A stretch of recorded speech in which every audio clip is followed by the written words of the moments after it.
అంటే అల్లు అర్జున్ జీవించినంత ఎవరు జీవించలేదు acting. Compare చేసుకుంటే అల్లు అర్జున్ ఎన్టీఆర్ బెటర్. అల్లు అర్జున్ లో పాజిటివ్ అంటే ఏంటి, హైలైట్ అంటే ఏం చెప్తారు? హైలైట్ అంటే డాన్స్ బ్రో. డాన్స్ అయితే అవరే కొట్టేస్తారు. డాన్స్, యాక్టింగ్ డైలాగ్స్ కానీ అవరే కొట్టేస్తారు.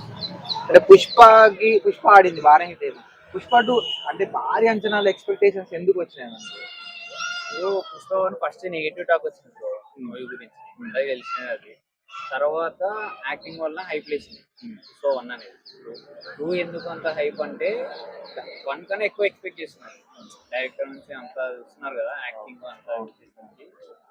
ఎంత ఇమాజిన్ చేసుకోలేకపోతున్నారు ఎట్లా రావచ్చు మూవీ. ఫస్ట్ పార్ట్ లోనే అంత ఉంది కదా, సెకండ్ ఎంత రావచ్చు.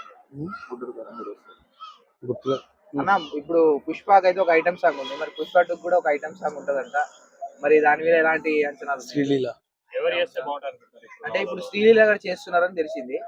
సమంతాని మించి యాక్టింగ్ ఉండొచ్చా ఆ సాంగ్ లో అని అంటున్నారు. అంతా నుంచి సీరియల్ కష్టం అది జరిగిన పని కూడా.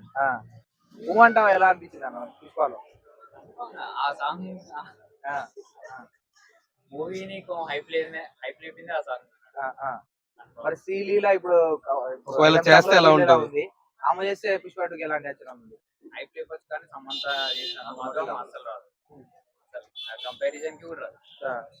అంటే ఐటమ్ సాంగ్ వల్లనే పుష్ప ఒక లెవెల్ కి పోయింది అనుకోవచ్చా? లేదు, అదొక మసాలా టైప్.